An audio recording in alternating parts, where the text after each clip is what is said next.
vi samler ind til Plan Børnefonden. Vi sælger kaffe, hvor penge går til Plan Børnefonden. Fordi vi støtter Plan Børnefonden. Vi har lavet et loppemarked her i salen, og så sælger vi også kage til billige penge, og så går pengene til Plan Børnefonden. Vi har taget en vagt på vores fritidsarbejde sammen for at samle ind.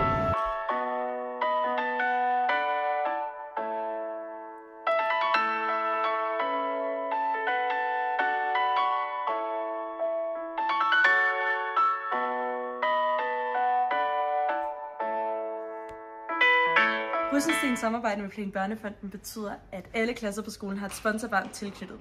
I dag, den 24. november, der er det plandag på Rysensten, hvor alle klasser samler ind de sponsorbarn, de har. Nogle har taget en ekstra vagt på deres arbejde. Andre har fået job gennem skolen. Eller har lavet et loppemarked, eller kage, eller kaffebrød. Nogle arbejder for deres forældre, eller venners forældre. Der er også en del, der har kontaktet virksomheder, eller gennem deres forældre fået arbejde til hele deres klasse.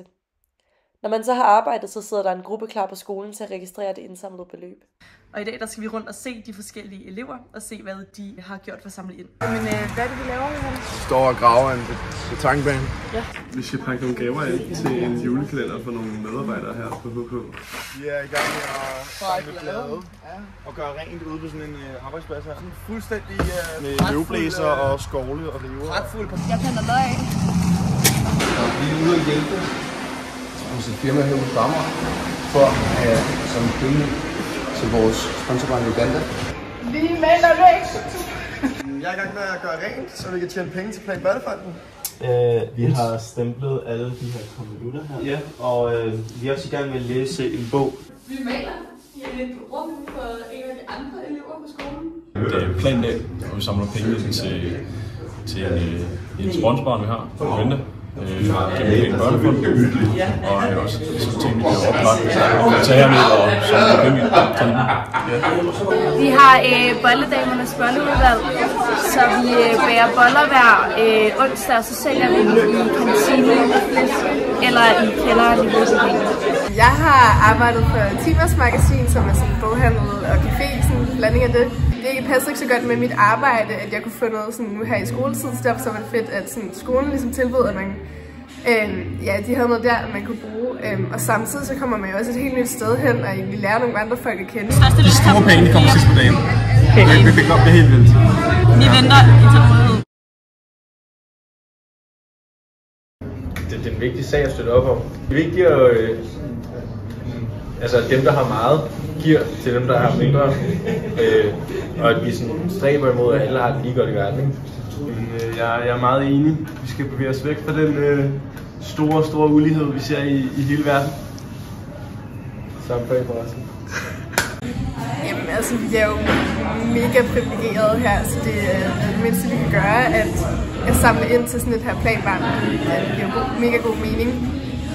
Og så er det jo fedt, at vi så netop får en dag til at gøre det, så vi har en dag i Plan Børnefondens navn.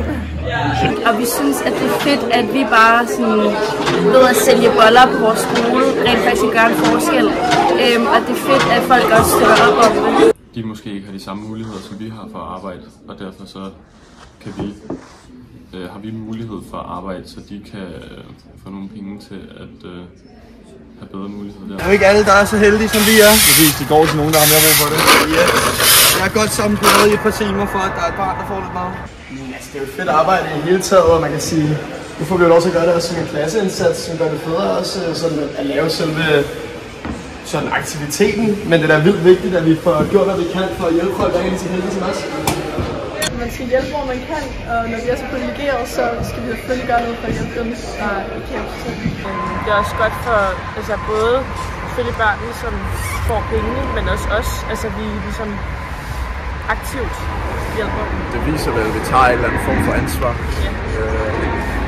Vi lever jo i en vestlig verden, hvor vi er totalt privilegerede, og der er så mange, der som ikke har nær så meget, som vi har. Og det er et etisk spørgsmål om, hvor meget man kan gøre. Og vi er selvfølgelig så heldige, at der er blevet arrangeret en dag, hvor vi kan fri på skole til at samle ind. Det er nogle børn, som er især udfordret i det miljø, de lever i. Så synes jeg, det er enormt vigtigt, at vi hjælper dem ved at donere vi har mulighed for at donere ved, at vi arbejder.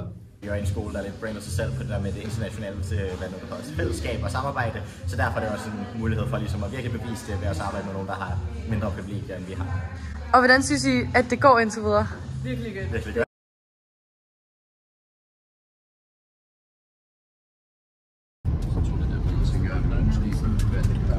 Hej, jeg hedder Eline, og jeg er ungdomsambassadør for Plan Børnefonden. Og i den her uge der er jeg taget med til Kampala i Uganda for at møde nogle af de sponsorbørn, som Rysensten har været med til at sponsorere, og møde nogle af de unge mennesker, vi har samarbejdet med. Alle Rysenstens klasser har et sponsorbarn tilknyttet, og Rysensten sponsorerer samtidig det projekt, der hedder Safe and Inclusive Cities, som er et projekt, der forsøger at få unge mennesker ud af barske miljøer og kriminalitet, med at forsøge at give dem værktøjerne til at starte deres egen virksomhed, eller blive selvkørende på den ene eller den anden måde. Rysensten donationer går altså både til at sørge for, at sponsorbørnene og deres familier får penge i løbet af året. Her på videoen der får de en madras, en solcellelampe og en bold, som alt sammen er noget, de ikke har i forvejen. Mange af dem de sover på jorden. Området her plejede at være dækket af 5 meter skrald, men en gruppe af unge støttede af Plan ryddede hele området og er nu i gang med at genbruge skraldet til et materiale, der hedder briquettes, som de kan sælge, fordi man kan bruge det som brænde i stedet for træ. Mange af de unge har været kriminelle, stofmisbrugere eller unge forældre, og de kan nu tjene penge på at arbejde med noget, der kommer deres lokalområde til gode. Pigerne her har alle fået børn, før de er blevet voksne. De har nu gennem støtte for Plan fået materialerne til at starte et lille bageri, så de kan tjene penge og forsørge sig selv. Alle de unge, som Plan samarbejder med, har en enorm drivkraft og er virkelig dygtige til det arbejde, de laver. De kan derfor komme virkelig langt for den støtte, de får fra Danmark. Den rekord, som Rysensten slog sidste år med indsamling på 383.000 kroner, har helt tydeligt en kæmpe betydning og gør en enorm forskel for børn og unge i Uganda.